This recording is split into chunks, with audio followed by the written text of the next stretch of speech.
Unang-una po sa lahat, Congressman, kamusta po ang inyo pong distrito dyan sa Cavite after nga po ng mga pangyayari po sa inyo? Okay naman, mukhang magkakaroon tayo ng special election sa August.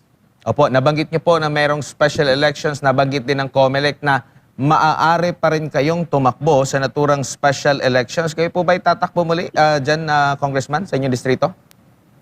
Posible, pinag-iisipan ko pa. Opo. At dito po sa mga pangyayari ngayon, hindi po nagbago ang stand niyo po, no, sa pag-criticize kahit na kasamahan niyo po dati dyan po sa House of Representative. So ito po ay mas magiging regular na po, mas marami pang mga ano siguro po, Congressman, ang mga banat po ninyo. Mas regular na kasi ngayon bilang private citizen, pwede ko na talagang labanan ng corruption dahil hindi na ako kasama sa Crocodile Farm.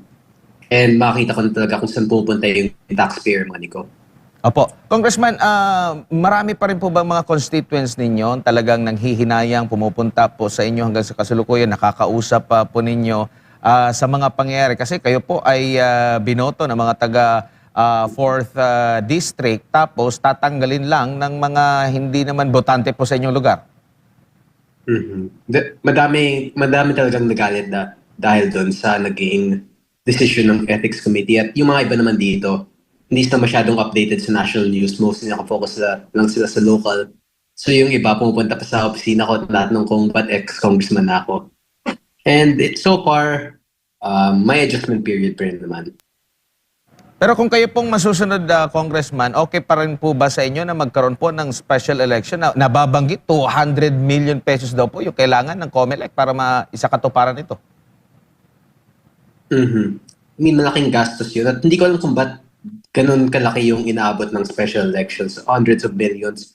Kung mga voting machine, kung lahat ng mga voting machines active naman, hindi ko alam kung, I think there should also be an investigation into why sobrang laki ang allocated budget nila para sa special elections. Kasi 200 million, that's a very large amount for just elections, especially considering na 800,000 population and around 450,000 ang voting population dito. Opo, Congressman, si MJ po ito. Magandang gabi po. Sir, balikan po natin yung inyo pong karanasan bilang pong kinatawan po ng Cavite 4th District dyan po sa House of Representatives. Ano po naging tipping point, Kong? Bakit kayo nagsasalita laban sa administrations, particularly laban sa leadership ng Congress noong pong mga panahon na yun? Nag-umpisa yun yung nagkaroon ng flood control issue. Tapos, may accusation si Martin Romualdez sa akin na gumagawa ako ng, parang kumukuha ako ng boto laban sa kanya para mapalitan siya bilang speaker. And since hindi naman totoo yun, at least, ang sinabi ko, kung gusto mo ng away, di makipag-away din ako. So, ever since then, I started attacking Romualdez, and I've been exposing the flood control nominees lalo na doon sa Kongreso. And lumaki lang yung issue. Nung nagkaroon ng mga malaking rallies by November 2025, doon na talaga naging focus yun ng national and ng public sentiment. Opo, lalo pat nasubaybay rin po namin, Kong, yung career po ng inyo pong tatay, si Kong PD, at matindi rin yun kung manindigan. Naalala ko nung kinover namin yung mga hearing sa ABS-CBN franchise, isa rin po yun sa vocal. No? Kung talagang... Yes, very vocal din siya doon. Kung tapang sa tapang, talagang matapang din po yung tatay niyo, Kong Kiko. Opo. Pero sir, ito pong nangyayari ngayon sa House of Representatives, marami kasing pumupuna, sir, na unparliamentary daw o parang hindi daw statesman ang dating, na tinatawag po ninyo na crocodile farm ang House of Representatives. But to the many of the people po na nagbabasa po sa inyong mga post, real talk po para sa kanila ang meaning nun. Anong masasabi mo doon, sir? Masyado na kasing nakafocus ngayon sa nakasanayan ng House of Representatives sa mga rules nila. So hindi nila akalain na sasabihin talaga ng mga tao na crocodile farm na sila dahil sobrang taas ng corruption within the House of Representatives ngayon. And in legal terms, truth is also a defense when you make defamatory statements. Hindi naman nila pwedeng pagalitan ako dahil tinago yung crocodile farm kung crocodile farm naman talaga yun. Nakita natin ang epekto ng corruption nila sa ekonomiya in terms of international relations. Nakita na ng international community kung gaano ka lala ang corruption dito sa ating bansa.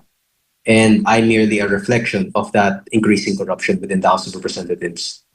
So para po sa inyo, kinatawan nyo lang, pinaabot nyo lang yung messaging ng taong bayan at ng yung pong mga followers ko sa social media? Kasi hindi lang naman ako yung nagsasabi dun. Lahat sinasabi na puro corrupt yung nasa Kongreso ngayon. Opo, Kong, ito pong sa impeachment, July 6 po ang simula. Kayo rin po ay nagsasalita against po dito sa ginawa ng House of Representatives na impeachment kay VP Sara Duterte. Anong tingin mo doon, sir? Mukhang hindi pa natin alam kung sino po ang magpipreside sa Senado, kung ang Cayetano wing ba o ang Gatchalian wing sa July 6. Well, yung legitimate na wing ngayon would be the Cayetano wing since kulang talaga yung quorum nila nung last Wednesday na session. And regarding kung sino yung magpe-preside, parang sobrang gulo na kasi ngayon sa Senado, especially para mag-umpisa na agad yung impeachment hearings, para matapos na agad yun. Because I don't really think anything will happen there. I am expecting the acquittal of Vice President Sara Duterte.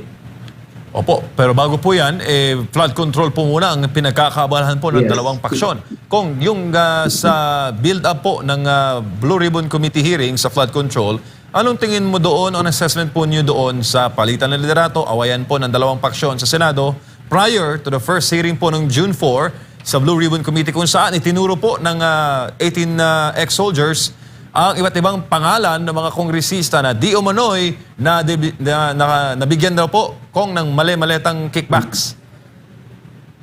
Regarding sa statement ng 18 Marines, actually, pag ganun kasi talaga yung reaction ng mga senators, ng mga congressmen, pag sobrang galit sila at sobrang takot sila na magkakaroon ng forum at magkakaroon ng pagkakataon na maglatag ng ebidensya yung 18 Marines, then that's already a sign na posibleng may katotohanan sa mga sinasabi nila. There will be future hearings and we can expect more, especially from Congressman Marcoleta and sa Blue Ribbon Committee.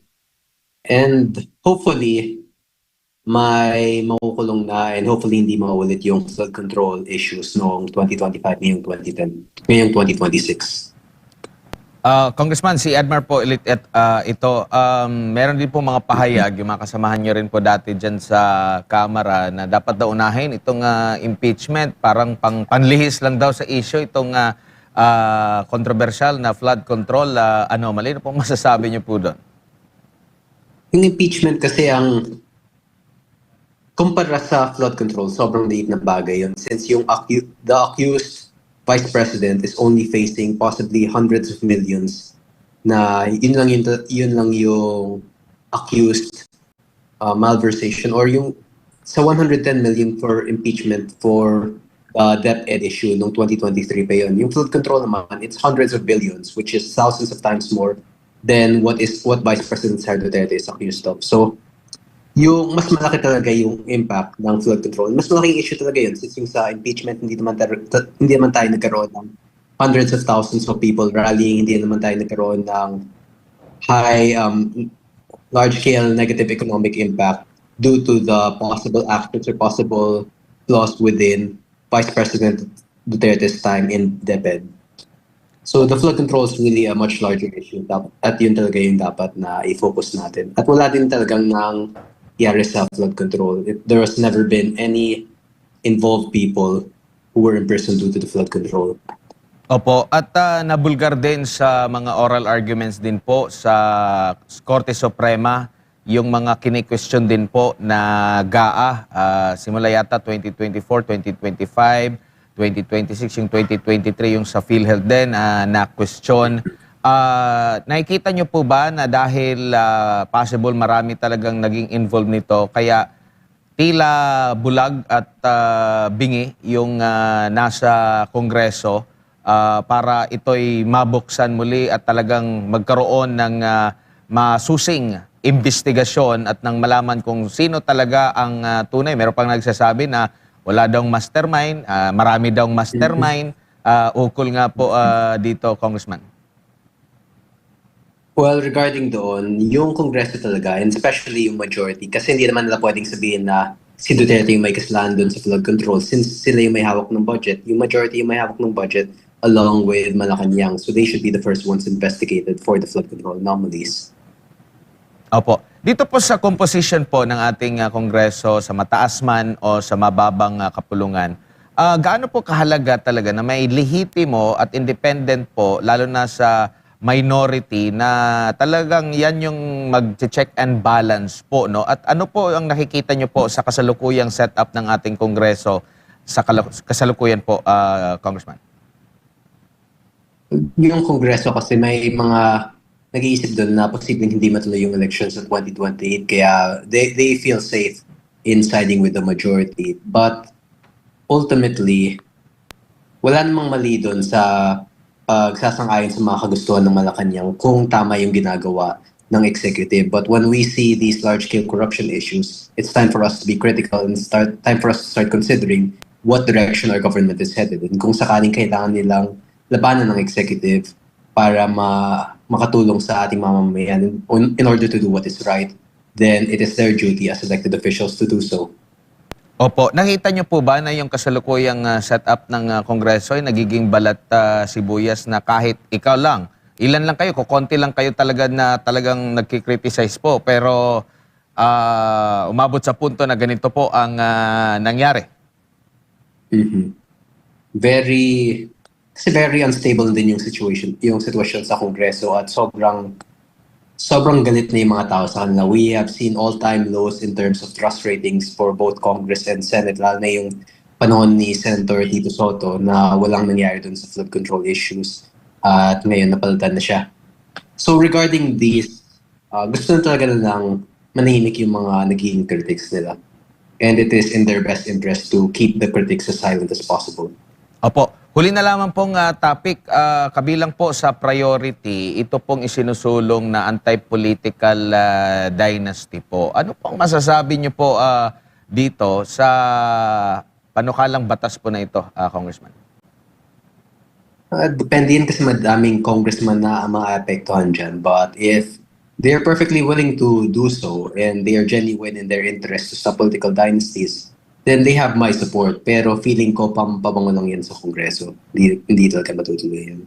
Opo, bilang panghuli na lang po, mensahe na lang po sa ating mga kababayan ngayon na dami pong kinakaharap, meron pang krisis sa gitnang silangan, apektado tayo, bago pa man yung krisis, meron na tayong krisis din dito, issue ng korupsyon, issue ng shopping politika. Doon din sa Mindanao, nagkaroon din ng mga lindol, calamity. Mensahe nyo na lang po sa ating mga kababayan po sa gitna ng unos na ito po, Congressman. Well, I wish everyone the best, lalo na yung sitwasyon ngayon. Yung sitwasyon natin ngayon sobrang lala na. We're expecting further fuel price increases ngayon na may oil crisis. At kahit ganito yung sitwasyon ngayon, always try to believe in yourself and believe in God. I hope and pray for everyone to be successful in life. Thank you, God bless, and meow meow. Maraming salamat. Si former 4th District Cavite Congressman Kiko Barzaga ang atin pong nakasama dito sa atin pong programa po, mga kapartner.